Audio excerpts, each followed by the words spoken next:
दोस्तों मेरे एक सम्मानित दर्शक का काफी जेन्युइन सवाल था कि होलसेलर को पेमेंट किस तरीके से किया जाए। देखिए इसका बड़ा ही सिंपल और आसान सा जवाब है। होलसेल को पेमेंट करने का तरीका डायरेक्टली डिपेंड करता है कि आपके मेडिकल स्टोर पर किस प्रकार की सेल हो रही है। और अगर मैं ऑन एवरेज बात करूं तो ज़्यादातर मेडिकल स्टोर पर 3 प्रकार की सेल होती है। सबसे पहला ओटीसी सेल। ओटीसी का मतलब होता है ओवर द काउंटर सेल, मतलब ऐसी दवाइयाँ, ऐसा सेल जो कस्टमर आपके पास अपने आप से मांग करके लेकर के जाते हैं। जैसे आपके दुकान से च्यवनप्राश का बिकना, आपके दुकान से सैनिटरी पैड्स का बिकना, आपके दुकान से डायपर का बिकना, आपके दुकान से कॉमन दवाइयाँ जैसे डिस्पिन, कम्बीफ्लाम, क्रोसिन का बिकना। ऐसी दवाइयाँ जो कस्टमर अपने आप से मांग करके लेके जाते हैं, कुछ सिम्टम बताते हैं और आप उनको दवा देते हैं। आप इसको बोल सकते हैं कि ओटीसी सेल है, मतलब अपने आप होती है, ओवर द काउंटर होती है। इसके अलावा दूसरी सेल होती है पर्चे की सेल, और पर्चे की सेल को भी हम 2 प्रकार से कैटेगराइज कर सकते हैं। पहला फास्ट मूविंग सेल, मतलब बहुत ज़्यादा बिकने वाला, और दूसरा होता है जो एमआर भाई साहब आके आपसे रिक्वेस्ट करते हैं कि फलाने डॉक्टर साहब ने कहा है कि ये दवाइयाँ रख लीजिए, निकलेंगी। तो ये 3 कैटेगरी की टोटल सेल होती है। अब देखिए जो ओवर द काउंटर सेल होती है उसका आपको पेमेंट कैश कर देना चाहिए, क्योंकि आप अगर उसको कैश कर देंगे तो हो सकता है कि आपको वो मार्जिन थोड़ा-सा ज़्यादा दे दें। मतलब ओवर द काउंटर जो दवाइयाँ हैं उसको आप हार्ड कैश कर देंगे तो हो सकता है कि आपको सीडी का 1 आध % और एक्स्ट्रा लाभ मिल जाए। दूसरी दवाइयाँ जो फास्ट मूविंग होती है, मतलब जो बहुत ज़्यादा बिकती है, मतलब आपके दुकान पर 4-5 पर्चे तो रोज़ किसी आइटम के आ ही जाते हैं, उसको आप फास्ट मूविंग में समझ सकते हैं। तो उसको पेमेंट ऐसे करना है कि एक इनवॉइस रोक के एक का पेमेंट कर दीजिए। मतलब आज जो बिल आया है उसका पेमेंट आपने कर दिया, और जो पिछला बचा हुआ उसको रोक दिया। फिर अगला माल आएगा तो आप पिछला कर देंगे और अगला ये वाला रोक देंगे आज का। तो मतलब एक इनवॉइस रोक करके एक का पेमेंट कर दीजिए, जो बहुत तेज़ बिकते हैं। इसके अलावा जो होता है, जो एमआर रखवा करके जाते हैं, उसका आपको करना ऐसे है कि जब वो माल 70% तक बिक जाए तो आप उसका पेमेंट कीजिए। कोशिश कीजिए कि जब सब बिक जाए तब पेमेंट कीजिए, लेकिन फिर भी वो उस एमआर भाई साहब के लिए सोचिए।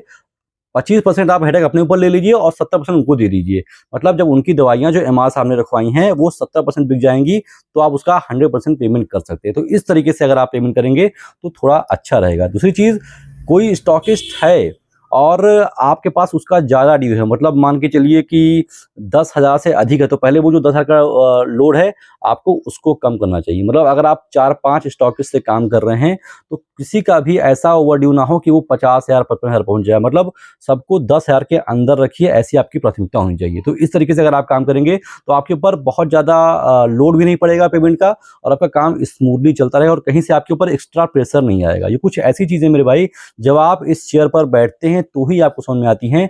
मैं अपने चैनल के माध्यम से मेडिकल स्टोर के बारे में ऐसी बेसिक चीज़ें, बेसिक जानकारियाँ आप तक पहुँचाने का प्रयास पूरी एनर्जी के साथ में करता रहता हूँ। इसके अलावा आपको एक चीज़ और बतानी है, अगर आपको मेडिकल स्टोर खोलना है, अभी आप पढ़ाई-लिखाई कर रहे हैं, कहीं नौकरी कर रहे हैं, आपको मेडिकल स्टोर खोलना है, लेकिन आपको उसके विषय में कोई नॉलेज नहीं है, तो अब परेशान होने की आवश्यकता नहीं है। ऐसे लोगों के लिए मैंने एक कोर्स लॉन्च किया है, इसका नाम है शिवनीता मेडिकल स्टोर कोर्स। इस कोर्स में मैं आपको बताता हूँ कि एक ड्रग लाइसेंस कैसे बनता है, मतलब ड्रग लाइसेंस बनवाने में कौन-कौन से लेटेस्ट डॉक्यूमेंट लगते हैं 2025 के हिसाब से। इसके अलावा आपको मेडिकल स्टोर खोलना है तो आप कौन-कौन सी दवाइयाँ ला करके रख दें अपने मेडिकल स्टोर में। मैंने इस कोर्स में आपको 3-400 दवाओं की लिस्ट दे दी है कि आप ये चलती हुई दवाइयाँ ला करके रखें और अपना मेडिकल स्टोर शुरू कर सकते हैं। ये बहुत बड़ा हेडेक होता है, लोग जानते नहीं हैं, ओवर स्टॉक कर लेते हैं और दवाइयाँ एक्सपायर हो जाती हैं और अच्छा खासा लॉस हो जाता है। इसके अलावा मैंने इस कोर्स में बताया है कि आपको डॉक्टर साहब का पर्चा कैसे पढ़ना है। बहुत बड़ा हेडेक होता है कि यार मैं डॉक्टर साहब का पर्चा कैसे पढ़ूँगा। इस वीडियो में और इस कोर्स में मैंने आपको बताया है कि डॉक्टर का पर्चा किस तरीके से पढ़ते हैं। इसके अलावा नए मेडिकल स्टोर पर डीआई साहब जब पहली बार छापा मारते हैं तो वो पूछते हैं शेड्यूल H1 का रजिस्टर दिखाइए, नारकोटिक का दिखाइए, और 70% लोग नहीं दिखा पाते हैं और अच्छा खासा फाइन झेल लेते हैं। मैंने इस कोर्स में आपको बताया है कि शेड्यूल H1 और नारकोटिक का रजिस्टर किस तरीके से मेंटेन करते हैं, कौन सी दवाइयाँ शेड्यूल H1 में आती हैं, कौन सी नारकोटिक में आती हैं, क्या फॉर्मेट होता है, किस तरीके से इसको बनाया जाता है। इसके अलावा मैंने आपको बताया है कि रैक काउंटर किस तरीके से बनता है। मैंने अपने कई दोस्तों को रोते हुए देखा है बाद में कि यार रैक काउंटर बनाने में मेरे से बहुत बड़ी गलती हो गई, ये ऐसे नहीं ऐसे बनना चाहिए था, शीशा यहाँ नहीं वहाँ होना चाहिए था, इसने मुझे लूट लिया, ज़्यादा ले लिया।